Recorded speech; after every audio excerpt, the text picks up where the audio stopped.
दोस्तों, आधुनिक होने के चक्कर में इस सत्य को मत भूल जाना कि हम अपने मानव जीवन में जैसे कर्म करते हैं उनका वैसा ही फल हमें इस जीवन में भोगना पड़ता है। प्रत्येक कर्म का कुछ ना कुछ फल होता है। नमस्कार साथियों, आपका स्वागत है।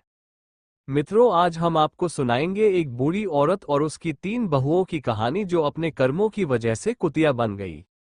आज की कहानी बड़ी ही ज्ञानवर्धक और मोटिवेट है, तो चलिए चलते हैं कहानी की तरफ। एक छोटे से गांव में एक बूढ़ी माँ रहती थी। उसकी 3 बहुएं और 3 बेटे थे। बूढ़ी माँ बहुत धार्मिक थी और हर दिन पूजा पाठ में समय बिताती थी। वो सुबह सुबह उठकर गंगा स्नान करने जाती और भगवान विष्णु और माता लक्ष्मी की पूजा करती थी। कार्तिक महीने में वो विशेष रूप से स्नान और पूजा करती थी। इस दौरान वो माखन मिश्री, दही मिश्री और तुलसी के पत्तों का भोग भगवान को चढ़ाती थी और प्रसाद अड़ोस पड़ोसी में बांटती थी। गांव के लोग उसकी पूजा पाठ की बहुत इज्जत करते थे। बूढ़ी माँ का ये नियम था कि वह कार्तिक महीने के हर दिन गंगा स्नान करती और पूजा करती। कार्तिक पूर्णिमा के दिन वह विशेष रूप से गंगा स्नान के लिए जाती और भोग बनाकर भगवान को चढ़ाती। लेकिन उसकी 3 बहुओं को ये सब बिल्कुल पसंद नहीं था। वे अक्सर उसकी आस्था का मजाक उड़ाती और आधा पर सपेआ की मात्रा ड खाने से मना कर देती। वह कहती, इसमें तुलसी के पत्ते हैं, हम यह नहीं खा सकते, ये सब दिखावा है। ये सुनकर बूढ़ी माँ बहुत दुखी होती, लेकिन वह चुपचाप अपनी पूजा करती रहती। बूढ़ी माँ का पति कुछ समय पहले ही गुजर चुका था, इसलिए वो अब अकेली थी। उसके बेटे भी अपनी पत्नियों के कहने में आकर उससे दूर हो गए थे। अब वो सिर्फ अपनी पूजा पाठ में ही मन लगाती और पड़ोसियों में प्रसाद बांटती। लेकिन उसकी तीनों बहू को ये सब बहुत बुरा लगता था। वे कहती, यह सांस जब देखो तब पूजा पाठ में लगी रहती है, अनाप शनाप खर्च करती है, पंडितों को बुलाती है, दान पुण्य करती है। अगर यह मर जाए तो अच्छा हो, कम से कम ये खर्चा तो बचेगा। बूढ़ी माँ ने अपने तीनों बेटों को बड़े प्यार से पाला था। उसने और उसके पति ने मिलकर उनकी परवरिश की थी। लेकिन अब जब उसे अपने बेटों की सबसे ज्यादा जरूरत थी तब वे उससे मुंह मोड़ चुके थे। बूढ़ी माँ दिन रात भगवान से प्रार्थना करती और अपने बच्चों के लिए आंसू बहाती। वह कहती है, भगवान, मैंने तो कभी किसी का बुरा नहीं चाहा, फिर मेरे साथ ऐसा क्यों हो रहा है। एक दिन बूढ़ी माँ अपने भगवान विष्णु और माता लक्ष्मी के सामने बैठी प्रार्थना कर रही थी। उसकी आंखों में आंसू थे और वह भगवान से कह रही थी, हे भगवान, मुझे इस दुख से मुक्ति दिलाओ, मेरे बच्चों का भला करो और उन्हें सही रास्ता दिखाओ। इस तरह बूढ़ी माँ ने अपने पूजा पाठ और दान पुण्य के नियमों को नहीं छोड़ा। लेकिन उसकी तीनों बहुओं ने ठान लिया था कि वे अब इस घर में नहीं रहेंगी और बंटवारा करके अलग हो जाएंगी। वे सोचती थी, अगर हम अलग हो जाएं तो अपनी मर्जी से रह सकेंगे और सास की पूजा पाठ के खर्चे से बच सकेंगे। तीनों बहुओं ने एक दिन आपस में बात की और बंटवारे की योजना बनाई। उन्होंने अपने पतियों से कहना शुरू किया कि अब हमें अलग हो जाना चाहिए। छोटी बहू ने अपने पति से कहा, देखिए, बड़े भैया के बच्चे बड़े हो रहे हैं और हमारे बच्चे छोटे हैं, हमें अभी बहुत मेहनत करनी है, बच्चों को पढ़ाना है। अगर हम अलग हो जाएंगे तो अपने बच्चों की अच्छी तरह से देखभाल कर पाएंगे।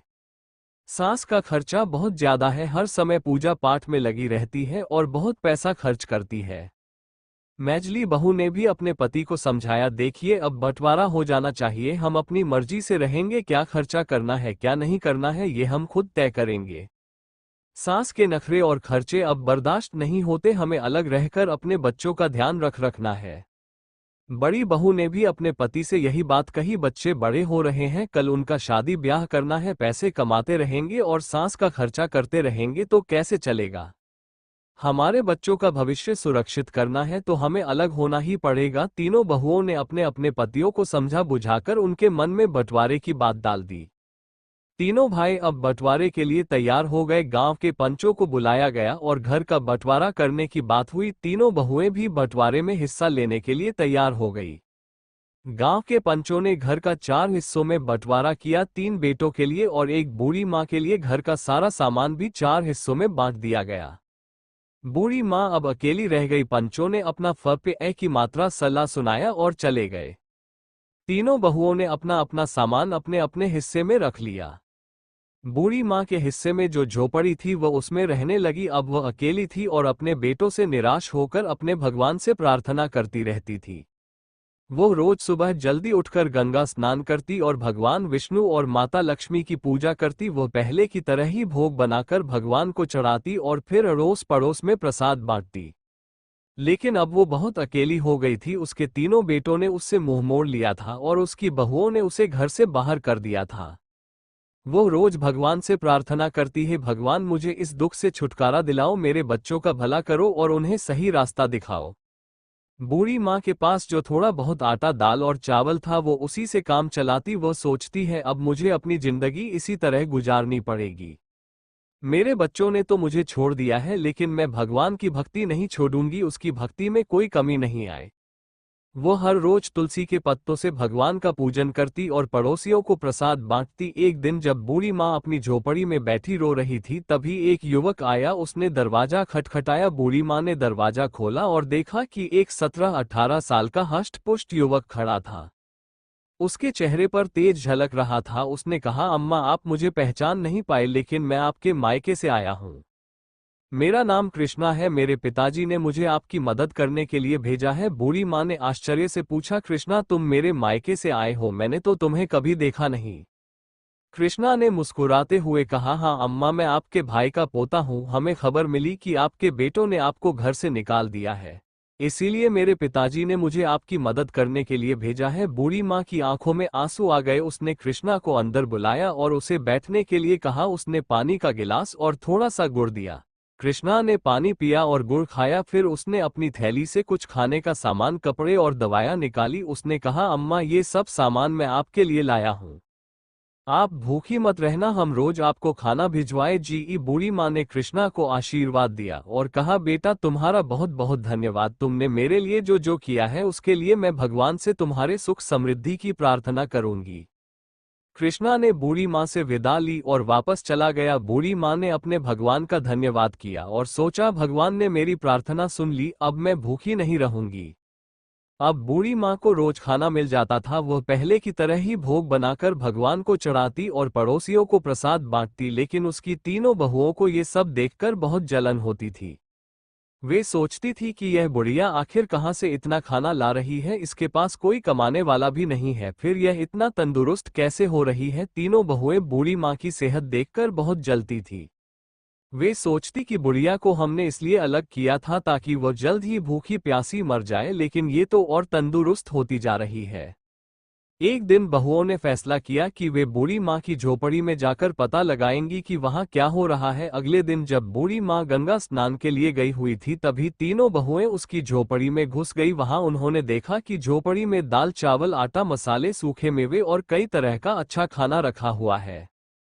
बहुएं हैरान रह गई। वे आपस में बातें करने लगी कि यह बुढ़िया इतनी चालाक निकली, हमें लगता था कि यह भूखी प्यासी मर रही है, लेकिन यहाँ तो हर चीज का भंडार है। बड़ी बहू ने कहा, इसने जरूर हमारे घर से चोरी करके ये सब जमा किया है, हम काम में लगी रहती थी और यह चोरी चोरी अपना घर भरती रही, अब इसे सबक सिखाना होगा। मैजली बहू ने कहा, हाँ हमें इसे मजा चखाना चाहिए, देखते हैं कि इसने यहाँ क्या क्या जमा किया है।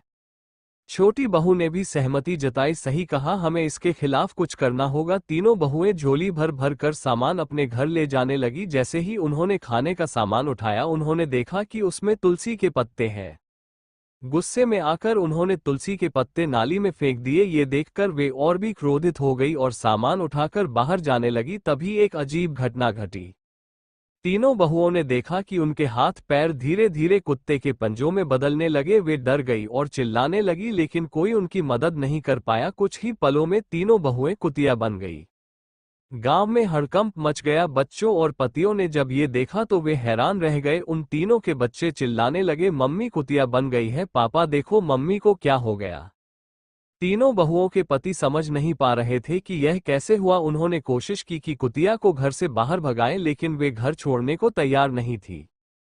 वे अपनी भाषा में कुछ समझाने की कोशिश कर रही थी, लेकिन कोई उनकी बात नहीं समझ पा रहा था। बच्चे रो रहे थे और पतियों को भी रोना आ रहा था। उन्होंने अपने बच्चों को संभालते हुए कहा, चलो अब कुछ नहीं किया जा सकता, हमें माँ का इंतजार करना होगा, शायद वही कुछ हल बता सके। गांव के लोग भी इकट्ठा हो गए और सोचने लगे कि यह अनहोनी कैसे हुई। सबने बूढ़ी माँ की वापसी का इंतजार करने का फैसला किया। बूढ़ी माँ को अब अपने रोज के जीवन में थोड़ी राहत मिल रही थी।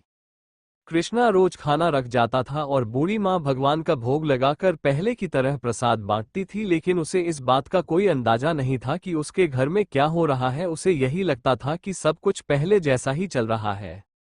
इधर तीनों बहुएं कुतिया बनकर घर के आंगन में बैठी थी। उनके पतियों को घर का सारा काम करना पड़ रहा था। वे बहुत परेशान थे और अपनी पत्नियों की वापसी का इंतजार कर रहे थे। गांव के लोग भी इस अजीब घटना से हैरान थे। हर कोई यही कहता था कि यह सब बूढ़ी माँ की भक्ति और उसकी तपस्या का फल है। गांव के कुछ लोगों ने बूढ़ी माँ को गंगा स्नान के लिए जाते देखा। उन्होंने सोचा कि अब उसे सारी बात बतानी चाहिए। वे उसके पास गए और बोले, माँ, तुम्हारे घर में कुछ अजीब हो रहा है। तुम्हारी तीनों बहुएं कुतिया बन गई हैं। बूढ़ी माँ को ये सुनकर बहुत आश्चर्य हुआ। उसने सोचा कि यह कैसे संभव हो सकता है। उसने तुरंत गंगा स्नान किया और घर की ओर लौट पड़ी। उसके दिल में बहुत सारी आशंकाएं थी। उसने भगवान से प्रार्थना की, हे भगवान, मेरे घर की रक्षा करना और मेरे बच्चों को सही रास्ता दिखाना। जब बूढ़ी माँ घर पहुंची तो उसने देखा कि गांव के लोग उसके घर के सामने इकट्ठा थे। उसने पूछा, क्या हुआ, यहाँ इतनी भीड़ क्यों लगी है?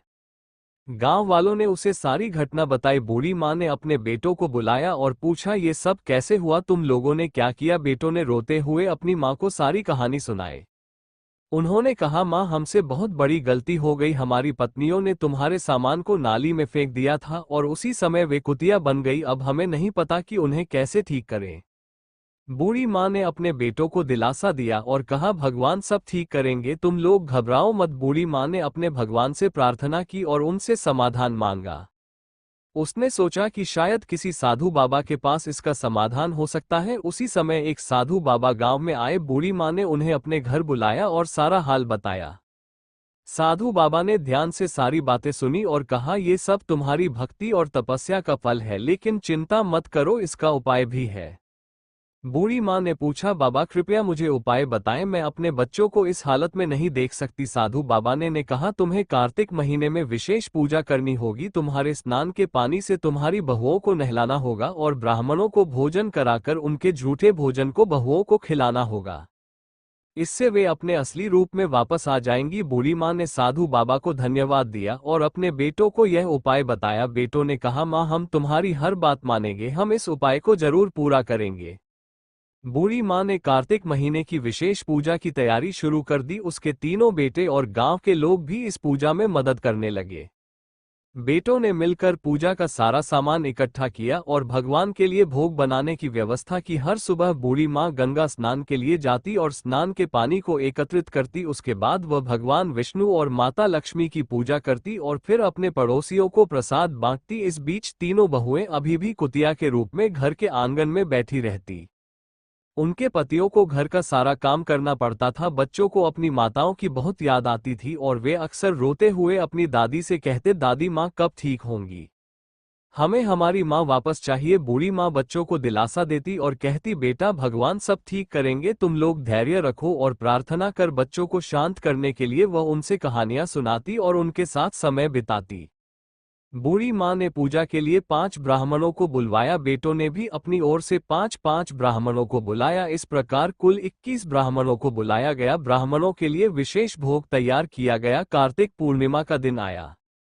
बूढ़ी माँ ने अपने बेटों की मदद से ब्राह्मण भोज की तैयारी की। सुबह सुबह सभी ब्राह्मणों को आमंत्रित किया गया और उन्हें विशेष पकवान बनाकर खिलाया गया। ब्राह्मण भोज के बाद बूढ़ी माँ ने सबके पैर छुए और भगवान से प्रार्थना की, हे भगवान, मेरी बहुओं को उनके पूर्व रूप में वापस लाओ। मेरे कार्तिक स्नान और पूजा का फल उन्हें मिले। ब्राह्मणों ने तृप्त होकर भोजन किया और बूढ़ी माँ को आशीर्वाद दिया। उन्होंने कहा, माँ, तुम्हारी पूजा और तपस्या सफल होगी, भगवान तुम्हारी प्रार्थना अवश्य सुनेंगे। ब्राह्मण भोज के बाद बूढ़ी माँ ने तीनों बहुओं को बुलाया। तीनों कुतिया भगवान के भोग के झूठे भोजन को बप्रेम से खाने लगी। बूढ़ी माँ ने उनके ऊपर गंगाजल छिड़का और उन्हें स्नान के पानी से नहलाया। जैसे ही गंगाजल और स्नान का पानी बहुओं के ऊपर छिड़का गया, एक चमत्कार हुआ। धीरे धीरे तीनों बहुएं अपने असली रूप में वापस आने लगी। उनके चेहरे पर पश्चाताप के आंसू थे और वे अपनी सास के पैरों में गिरकर रोने लगी। तीनों बहुएं कहने लगी, माँ, हमें माफ कर दो, हमने तुम्हारे साथ बहुत बुरा किया, हमें हमारे कर्मों की सजा मिल गई। अब हम तुम्हें कभी कोई कष्ट नहीं देंगे और हमेशा तुम्हारी सेवा करेंगे। बूढ़ी माँ ने उन्हें गले लगाया और कहा, बेटा, भगवान ने तुम्हें माफ कर दिया है। अब तुम लोग सच्चे दिल से भगवान की भक्ति करो और अपने कर्मों को सुधारो। तीनों बहुओं ने अपनी सास से वादा किया कि वे अब हर साल कार्तिक स्नान और पूजा करेगी और कभी भी बूढ़ी माँ का अपमान नहीं करेगी। इस तरह पूरे परिवार ने मिलकर भगवान की पूजा की और प्रसाद बांटा। तीनों बहुओं के अपने असली रूप में वापस आने के बाद घर में एक नई ऊर्जा और शांति का माहौल बन गया। बूढ़ी माँ की भक्ति और तपस्या ने पूरे परिवार को एक नया जीवन दिया था। अब सभी मिलकर भगवान की पूजा करते और कार्तिक स्नान की महिमा को समझाते थे। बूढ़ी माँ ने अपने बेटों और बहुओं को सिखाया कि भक्ति और सेवा का महत्व क्या होता है। उसने कहा, देखो बेटा, भगवान की पूजा और सेवा से हमें सच्चा सुख और शांति मिलती है। हमें हमेशा सच्चे दिल से भक्ति करनी चाहिए और दूसरों की मदद करनी चाहिए। बड़ी बहू ने कहा, माँ, हम अब समझ गए हैं कि भगवान की पूजा का क्या महत्व है। हम हर साल कार्तिक स्नान करेंगे और भक्ति से जीवन जिएंगे। मैझली बहू ने भी अपनी माँ से कहा, माँ, हमें माफ कर दो, हमने तुम्हारे साथ बहुत गलत किया। अब हम तुम्हारी सेवा करेंगे और तुम्हारे साथ मिलकर भगवान की पूजा करेंगे। छोटी बहू ने भी अपनी माँ से वादा किया, माँ, अब हम सब मिलकर रहेंगे और कोई भी तुम्हें कभी तकलीफ नहीं देगा। हम हर साल कार्तिक स्नान और पूजा करेंगे। बूढ़ी माँ बहुत खुश हुई और अपने बच्चों को आशीर्वाद दिया। अब घर में सब मिलजुल कर रहने लगे। अगले साल कार्तिक पूर्णिमा के दिन पूरे परिवार ने मिलकर विशेष पूजा का आयोजन किया। घर को सजाया गया और भगवान विष्णु और माता लक्ष्मी की विशेष आराधना की गई। तीनों बहुएं सुबह सुबह उठकर गंगा स्नान के लिए गई और स्नान के बाद भगवान का भोग तैयार किया। बूढ़ी माँ ने सभी को सिखाया कि कैसे तुलसी के पत्तों का उपयोग करना है और भगवान का भोग लगाना है। उसने कहा, तुलसी के पत्तों में दिव्य शक्ति होती है और भगवान को ये बहुत प्रिय है। हमें सच्चे मन से पूजा करनी चाहिए और भगवान का भोग लगाना चाहिए। तीनों बहुओं ने पूरी श्रद्धा के साथ पूजा की और भगवान का भोग लगाया। उसके बाद सभी ने मिलकर प्रसाद बांटा और गांव के लोगों को भी बुलाया। गांव के लोग भी बूढ़ी माँ की भक्ति और तपस्या की तारीफ करने लगे। भगवान की कृपा से अब परिवार में सुख और समृद्धि आने लगी। तीनों भाइयों का व्यापार अच्छा चलने लगा और घर में खुशियों का माहौल बन गया। अब तीनों बहुएं भी अपनी सास की सेवा में लगी रहती और हर काम में उनकी मदद करती। तीनों भाइयों ने भी अपनी माँ से वादा किया कि वे अब कभी भी उसे अकेला नहीं छोड़ेंगे और हमेशा उसकी सेवा करेंगे। वे सब मिलकर हर त्योहार और विशेष अवसरों पर भगवान की पूजा करते और प्रसाद बांटते। बूढ़ी माँ का जीवन अब पूरी तरह से बदल चुका था। उसकी भक्ति और तपस्या ने पूरे परिवार को एक नई दिशा दी थी। अब सब मिलकर भगवान की आराधना करते और जीवन में सुख शांति पाते। इस कहानी से हमें ये सीखने को मिलता है कि भक्ति, सेवा और सच्चे मन से की गई प्रार्थना हमेशा फलदायी होती है। भगवान अपने भक्तों की सच्ची भक्ति को कभी निराश नहीं करते और उन्हें सुख, शांति और समृद्धि का आशीर्वाद देते हैं। दोस्तों, आज हम जो भी फल भोग रहे हैं वो हमारे पिछले जन्मों के कर्म के कारण है। वो हमारा प्रारब्ध कहलाता है। वो फल कर्ता को भोगना ही पड़ता है। कर्मों का फल हमें अवश्य मिलता है। जैसे भी कर्म किए होंगे वैसा ही फल मिलेगा। लेकिन हम इस बात को समय से समझ ही नहीं पाते। जब तक हमें इस बात का ज्ञान होता है कि हमने जो भी कर्म किए हैं उनका परिणाम क्या होगा, तब तक समय बहुत अधिक बीत चुका होता है। कर्म के 3 प्रकार होते हैं, जिनमें से पहला कर्म है संचित कर्म। संचित कर्म वो कर्म है जिनका फल इस जीवन में नहीं मिलता। वे जन्म जन्मांतर तक संचित होते जाते हैं। अर्थात इस जीवन के ही नहीं अपितु पूर्व जन्मों के सभी कर्म जो आपने उन जन्मों में किए हैं, आपने इन कर्मों को एकत्र करके अपने खाते में डाल दिया है। उदाहरण के रूप में कोई आपका अपमान करे और आप क्रोधित हो जाएं तो आपके संचित कर्म बढ़ जाते हैं, परंतु यदि कोई अपमान करे और आप क्रोध ना करें तो आपके संचित कर्म कम होते हैं। प्रत्येक जन्म में किए गए संस्कार और उसके फल जीव की व्यक्तिगत पूंजी है, जो अच्छी या बुरी दोनों प्रकार की हो सकती है। यही संचित कोष संचित कर्म कहा जाता है और मनुष्य इसे हर जन्म में नए रूप में अर्जित करता रहता है। श्रीमद् भगवद गीता के अनुसार दूसरा कर्म है प्रारब्ध कर्म। प्रारब्ध संस्कृत शब्द है जिसका अर्थ होता है प्राप्त हुआ। हिंदू ज्योतिष शास्त्र में प्रारब्ध कर्म उस कर्म का नाम है जिसे जीवात्मा पहले से ही इस जन्म में अनुभव कर रही होती है। प्रारब्ध कर्म जीवात्मा के पूर्व जन्मों में अर्जित किए गए कर्मों का परिणाम होता है, जो जीवात्मा के इस जन्म में अनुभव करने के लिए निश्चित किया गया है। ये प्रारब्ध कर्म जीवात्मा के जन्म, मृत्यु, अनुभव और जीवन की स्थितियों को निर्धारित करता है। प्रारब्ध कर्म जीवात्मा के पूर्व कर्मों का एक छोटा सा भाग होता है जो उसे इस जन्म में अनुभव करने के लिए संकल्पित होता है। जब ये प्रारब्ध कर्म समाप्त हो जाता है तब जीवात्मा के नए कर्म प्रारंभ होते हैं। और तीसरा कर्म है क्रियमाण कर्म। ये कर्म शारीरिक है जिनका फल प्रयास साथ के साथ ही मिलता रहता है। नशा किया, उन्माद आया, विष खाया, मृत्यु हुई, शरीर जड़ तत्वों का बना हुआ है, उसमें तुरंत ही बदला मिलता है। नियम के विरुद्ध आहार करने पर रोग की पीड़ा का, निर्बलता का अभिलंब आक्रमण हो जाता है और उसकी शुद्धि भी शीघ्र हो जाती है। क्रियमाण कर्म से ही संचित कर्मों का निर्माण होता है। कर्मों का ये जोड़ घटाना कैसे चला है? जो भी कर्म हम पूर्ण चैतन्य से नहीं करते वह क्रिया नहीं, प्रतिक्रिया है। जिसके प्रति आप चैतन्य नहीं है वह क्रिया नहीं हो सकती। और जब हम बिना चैतन्य के कर्म करते हैं, जैसा प्राय दैनिक जीवन में होता है, तो हमारे संचित कर्म बढ़ जाते हैं। इसे मैं एक योगी के उदाहरण से समझाता हूँ। योगी एक वृक्ष के नीचे ध्यान में मग्न थे कि तभी एक व्यक्ति वहां आया और उनका बहुत अपमान करने लगा। वह शांत रहे, कोई प्रतिक्रिया नहीं हुई, ना बाहरी रूप से ना आंतरिक रूप से। उन्हें क्रोध भी नहीं आया। बाद में उनके शिष्यों ने, जो सब कुछ देख सुन रहे थे, पूछा कि आपको क्रोध क्यों नहीं आया? तो उन्होंने उत्तर दिया कि संभवतः पूर्व जन्म में मैंने उसका अपमान किया था। वास्तव में मैं प्रतीक्षा में था कि वो आकर मेरा अपमान करें। अब मेरा हिसाब बराबर हो गया। अगर मैं क्रोध करता तो फिर कर्म संचित हो जाते। इस प्रकार के कर्म क्रियमाण कर्म कहलाते हैं। मुझे सुनने के लिए धन्यवाद दोस्तों। मिलते हैं अगली वीडियो में एक नई सीख के साथ। खुश रहिए, अपना ख्याल रखिए। जय श्री कृष्णा। हर हर महादेव।